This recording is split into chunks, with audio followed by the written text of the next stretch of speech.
now move to the next step, which is to ensure we have isolation area and even at the airport to ensure that we will be able to respond. Minister of Health Dr. Fenton Ferguson at the handing over of 2 of 4 handheld temperature sensors at the Norman Manley International Airport on October 17. It's only one in a series of steps being taken by the government to secure the country's ports from any possible importation of the Ebola virus. Stay with us for more details from the Health Minister and his medical team. I'm Theodore Henry and you're watching Jamaica Magazine. We begin with some facts you should know about the Ebola virus.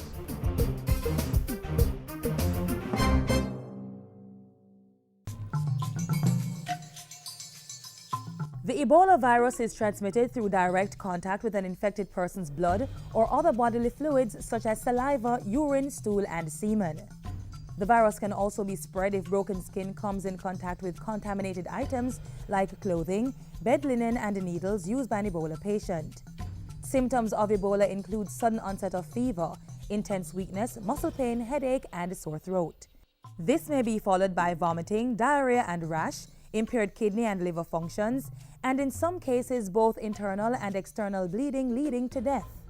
Ebola cannot be spread by someone who does not have symptoms. The time between exposure and when a person begins to have symptoms is known as the incubation period. For Ebola, this is anywhere from 2 to 21 days. Infected patients should be handled by persons wearing proper personal protective equipment, then transferred to designated isolation centers. Protect yourself. Avoid travel to Ebola-affected countries. Avoid contact with infected persons. Don't touch the body of someone who has died from Ebola. Wash hands frequently and use an alcohol-based sanitizer. To know more, call the Health Ministry's Emergency Operations Center at 1-888-1-LOVE. That's 1-888-663-5683.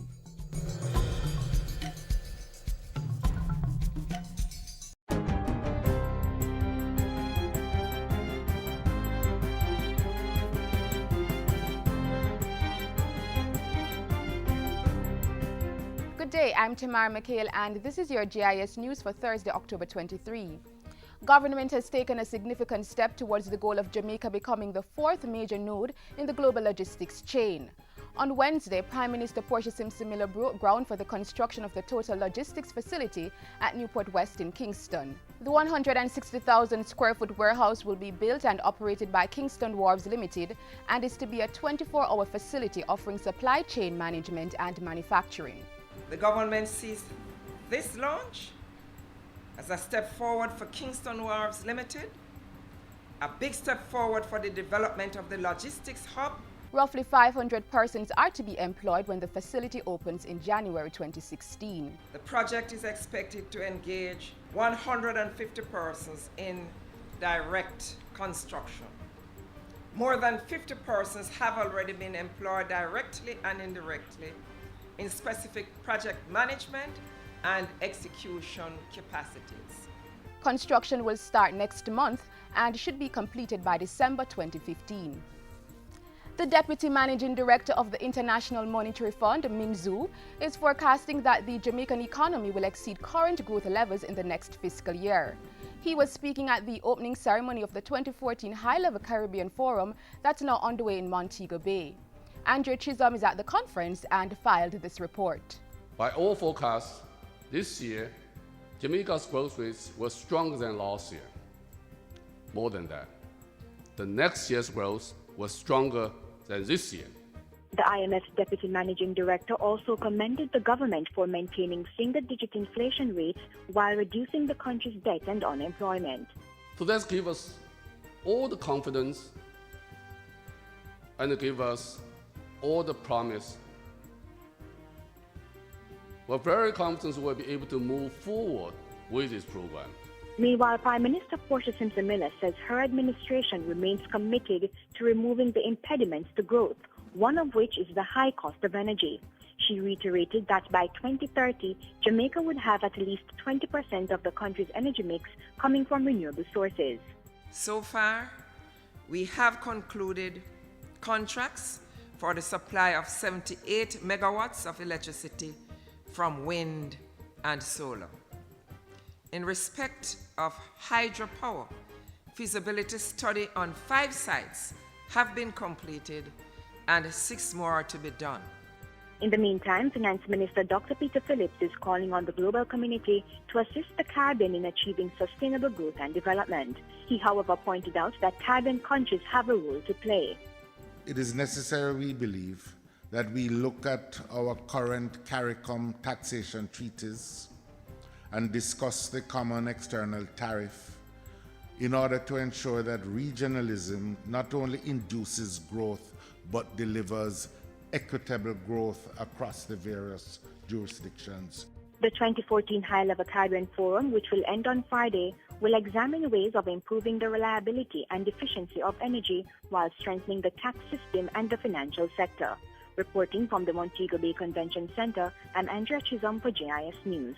The Southeast Regional Health Authority, SERA, has implemented new measures to cut delays at the Spanish Town Hospital.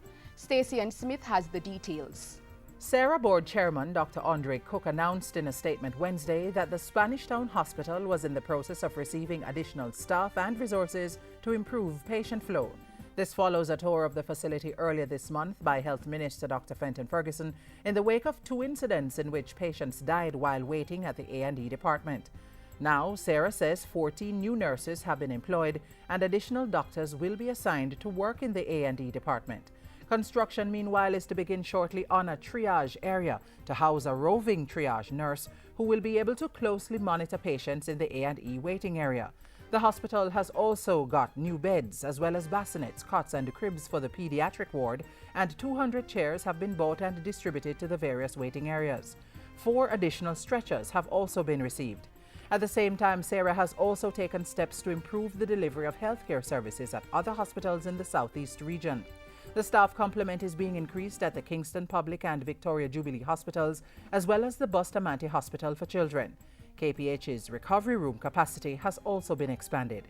Stacey Ann Smith reporting for JIS News. Jamaica and Chile have signed a defense technical agreement to exchange operational and technical experiences between the armed forces of both countries.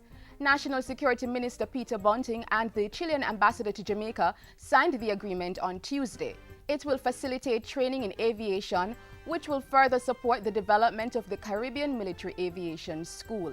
The government firmly believes that this agreement will assist the JDF in increasing its operational effectiveness and its ability to secure Jamaica's borders. Government is still considering the issuing of a diaspora bond as another means of tapping into the resources of overseas nationals who wish to invest in Jamaica. State Minister of Foreign Affairs and Foreign Trade Arnaldo Brown says discussions have been ongoing since the issue was first raised at the Diaspora Conference in 2004. A major concern was how a diaspora bond would affect the country's debt profile.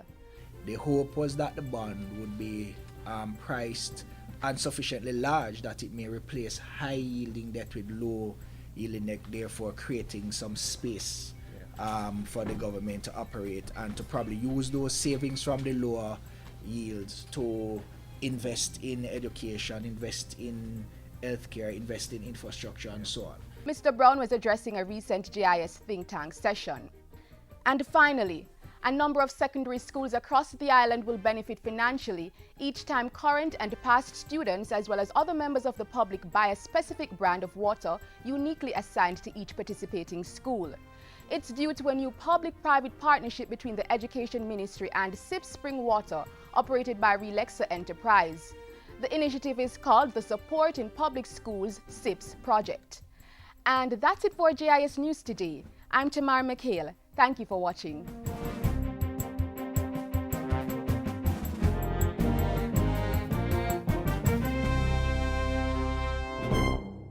Don't make diseases spread. Wash your hands with soap and water instead. Wash them regular or use a hand sanitizer. Make sure the germs them dead. Touching your eyes or your mouth or your nose. Wash your hands before you do things like those. After you use the bathroom before preparing food, come on, wash your hand them clean. The government has activated its Ebola prevention plans, as well as containment measures in the event the virus reaches our shores. The procurement of temperature sensing machines for our ports is one such measure to determine if a traveler has a fever. Let's hear more from Health Minister Dr. Fenton Ferguson. We are working in relation to the WHO guidelines, and you'd have noted, irrespective whether big country, medium-sized, small country, or developing country, what we are doing now, it is a work in progress. And therefore, although we have been and were talking and sensitizing about chickpea and Ebola, we have now moved to the next step, which is to ensure we have isolation area and even at the airport to ensure that we will be able to respond. Our own expectation is that by the time we have rolled out, we should have no less than 20 of these small machines. Yes, we are acquiring more because remember we have other international points of entry, so we will be supplying all of them. This airport will get double the amount you see here finally. We are looking at the larger scanners that you might be accustomed to, especially for our ports where we have cruise ships with larger volumes of persons that are going to be coming into Jamaica. You want to have a machine that persons can walk through, and that is our top priority. What will happen is that they would have a temperature check that's done using other thermometers, but they would go into the area where we just came out of, the port health and quarantine area, where they'll have a more detailed interview and assessment to try and determine if they are one of the patients who are at risk. The training is continuing well. We have trained immigration and customs staff at Norman Manley International Airport on the 6th of October and at Sangster International on the 8th of October. We have a full training schedule to include the health sector and other sectors. We have also started with the Jamaica Hotel and Tourism Association group. So it's a wide cross-section, and of course our emergency service workers, the first responders, are also on that schedule, and it's island-wide. To prevent chikungunya, get rid of mosquito breeding sites around the home. Empty dish drainers and keep refrigerator troughs dry. Punch holes in the bottom of tin cans before placing them in the garbage. Keep house plants in damp soil instead of water, and keep flower pot saucers dry. Keep drains, ditches, roof gutters and eaves clean so water will drain properly. And remember to open your windows during fogging. Also, wear light-colored clothing and cover your body as much as possible to prevent mosquito bites. For more information on chikungunya prevention, call the Ministry of Health toll-free at 1-888-1-LOVE. That's 1-888-663-5683. Mondays to Fridays, 8:30 a.m. to 4:30 p.m. A message from the Ministry of Health.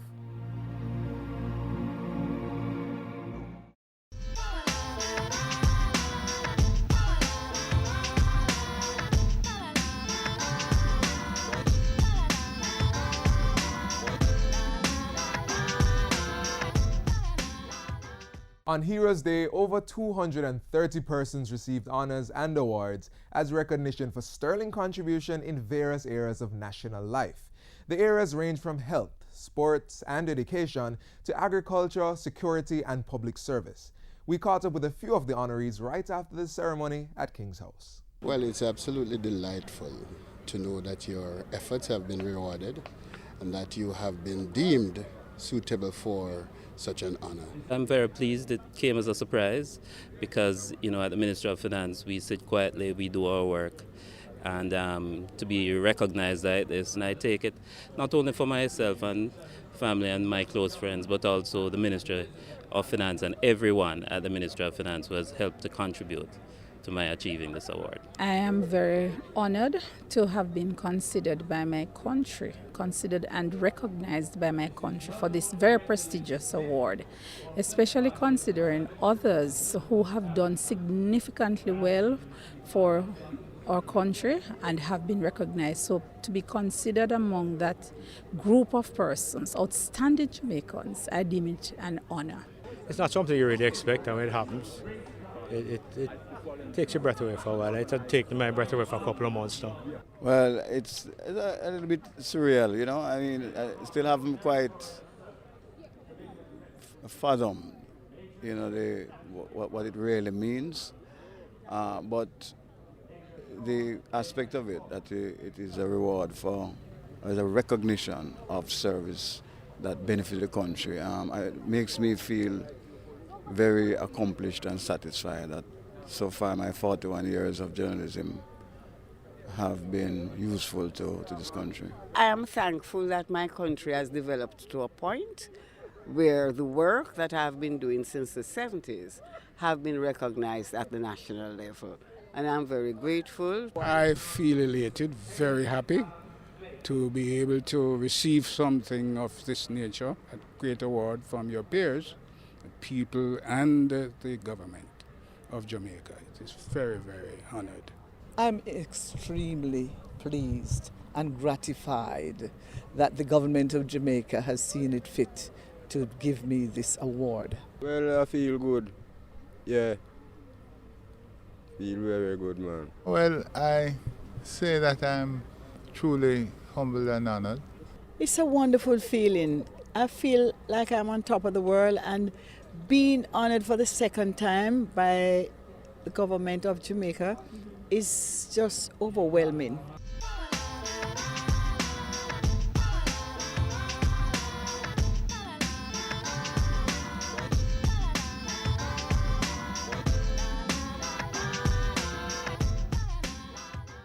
Sister Marcia Griffiths was among 9 persons who were recognized for their contribution to the development of Jamaican music. Take a look at their moment. Miss Lyneth Marcia Griffiths, Officer of the Order of Distinction, for outstanding contribution to the development of Jamaican music. Getting a thunderous applause here. The Queen of Reggae is known primarily for her strong, smooth as mouse love songs and captivating live performances. In a career spanning 50 years and still going strong, she hits high points internationally as a soloist. She toured the world as a member of the I3 with Bob Marley and the Wailers. And of course, she's taken that song, Electric Boogie, to another level. Mr. Phil Chen, for outstanding contribution to the development of Jamaican music. Phil Chen, one of Jamaica's most popular international bassists. He was born and spent much of his early life in Kingston, where he attended St. George's College. He played with the Vikings in the 1960s and in bands on the club circuit in Kingston before relocating to England in the late 1960s. Chen has played with some of the biggest names in pop music, including with singer Rod Stewart. Bobby Ellis, for outstanding contribution to the development of Jamaican popular music.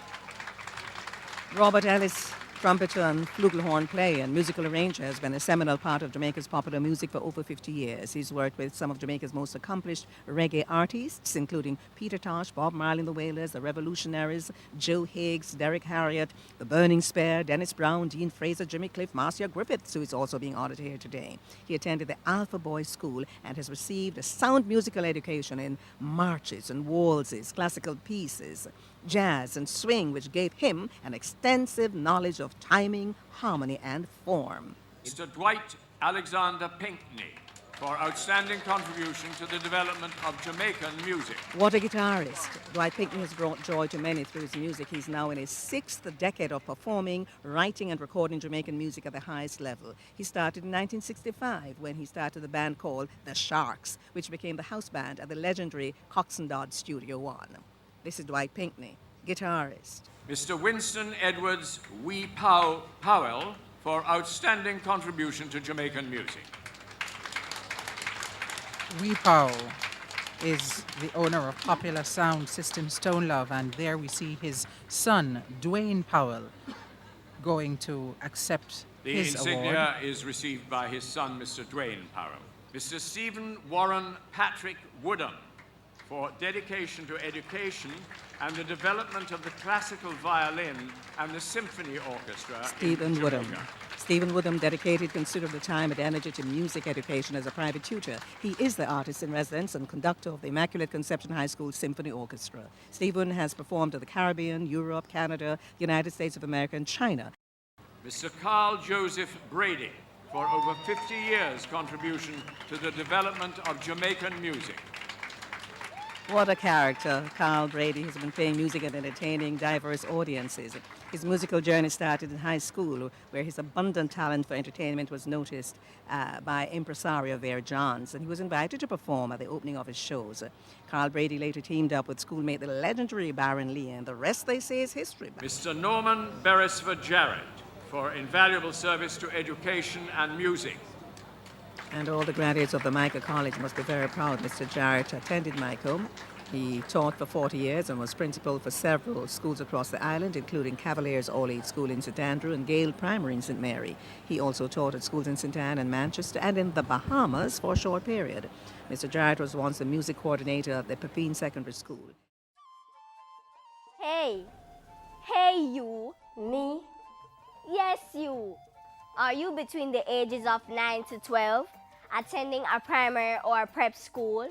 Do you want to go on a treasure hunt? No, no, no. You don't need to go that far. Our island home has a lot of hidden treasures, and this is your opportunity to explore. The Jamaica Information Service Heritage Essay Competition is here again for its 4th staging. Your challenge is to type a 400 to 500 word essay on which national heritage site is most significant and why. So gear up, boot up that computer, and start trekking.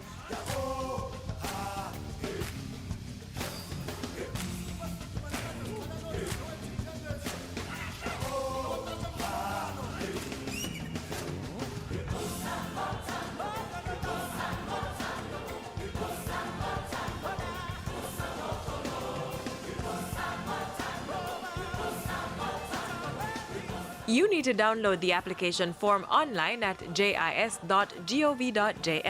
For more information on what you need to complete your exploration, call 926-359-024, extension 2137 or 2133.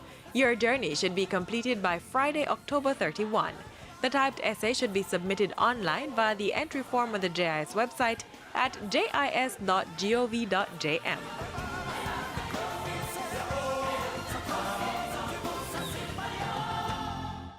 Up next, increasing awareness of breast cancer.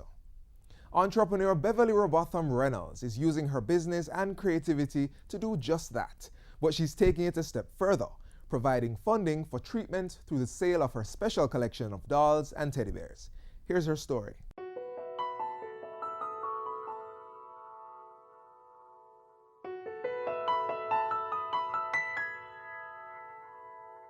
Looking at the dolls and the teddy bears, you may not be able to tell the story they hold, but the colors should help you. Pink is the color used to bring awareness to breast cancer, a disease that affected 1.7 million women worldwide in 2012, causing 522,000 deaths. In Jamaica, Beverly Robotham Reynolds is championing a cause through her company, Island Dolls Plus Collections. She has produced a special line of dolls and teddy bears to inspire a responsive attitude towards the disease.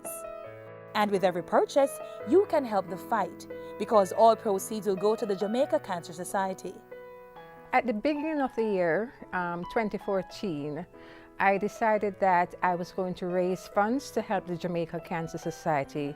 So I identified different areas where I could actually try and gain some funds. One of the areas was to do a collection of dolls and teddy bears. So I went out to my suppliers and they donated like the bodies of the dolls and the doll stands and the teddy bears. With that in hand, I came and I asked my suppliers here in Jamaica to help also. So Sun Island came on board and they did the t-shirts, the printing of the t-shirts for the teddy bears and for some of the dolls. Pink's Fabric donated the fabric and Hot Off the Press decided to do the printing for me. So I got a lot of support. We are planning on donating 60 dolls and 50 teddy bears, which is what I got donated. So hopefully we'll be able to sell all 110 pieces. And we're hoping to raise about $200,000, which we'll give to the Jamaica Cancer Society at the end of the month. Her awareness campaign goes far beyond breast cancer, as she lost her father to liver cancer and her husband to colorectal cancer. Her mother is a breast cancer survivor. 30 years ago, my mother was diagnosed with breast cancer. And through early detection, thank God, in about 2 weeks' time, she'll be 84 years old. So she's a 30-year breast cancer survivor. She actually had a mastectomy and, of course, chemotherapy. And nobody will know today that she actually had cancer because she's a beautiful 84-year-old woman. And believe it or not, I would never have dreamt that I would have been diagnosed with colon cancer in 2013, only about a year and a half after my husband died. So I had surgery and chemotherapy, so I went through the whole thing. So I'm really speaking from experience when I say cancer, it's a dangerous disease, and if we should try our best and whatever we can do to help to prevent it. And if we do have it, then, you know, try and have it diagnosed as soon as possible and go through whatever medical treatment that there is, which is very expensive. I went through the public system for my husband, and then I went through the private system for myself. But after all that I went through, I said, you know, I became very passionate about giving back to cancer because of all the problems I had over the years. So I decided that I would contact the Jamaica Cancer Society and do whatever I could to help them to raise funds, you know, throughout this year. It is this first-hand experience with the different cancers and the need for financial assistance for treatment that has caused her to become a fundraiser for the cause. I am really hoping that they'll use it for mammograms for individuals who really can't afford it. So, but I am not going to dictate to the Jamaica Cancer Society exactly, you know, how the funds should be spent. But it's important to me that people who are in need will get the funds, and they'll be able to use the funds, you know, to have mammograms. I have asked some of my customers to actually sell the product for me, and the product will be sold at Craft Cottage, which is at the Village Plaza, Constant Spring Road, My Jamaica, which is at Ligony Plaza, and that is off Old Hope Road, nearby Matilda's Corner, and at the airport shops, both in Kingston and in Montego Bay at Casa de Jamaica. Sale from the collection will continue until the end of October. The Jamaica Cancer Society welcomes initiatives and donations like this, which supports their efforts to provide affordable screening and treatment. So if you're thinking of getting involved, call them at 927-4265 or visit them at 16 Lady Musgrave Road in Kingston. But in the meantime, buy a doll or a teddy bear and support this worthy cause.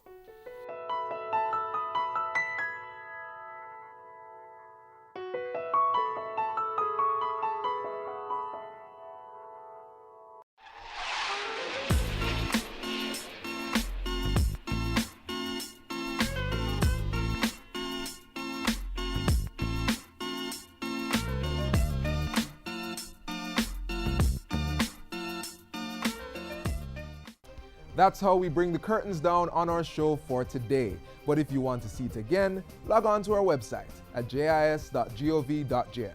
We always welcome your feedback, so keep sending your comments to Jamaica Magazine at jis.gov.jm or via tweet at JIS News. Our team will be back with another show tomorrow, same time, same station. On behalf of the production crew, I'm Theodore Henry. Take care.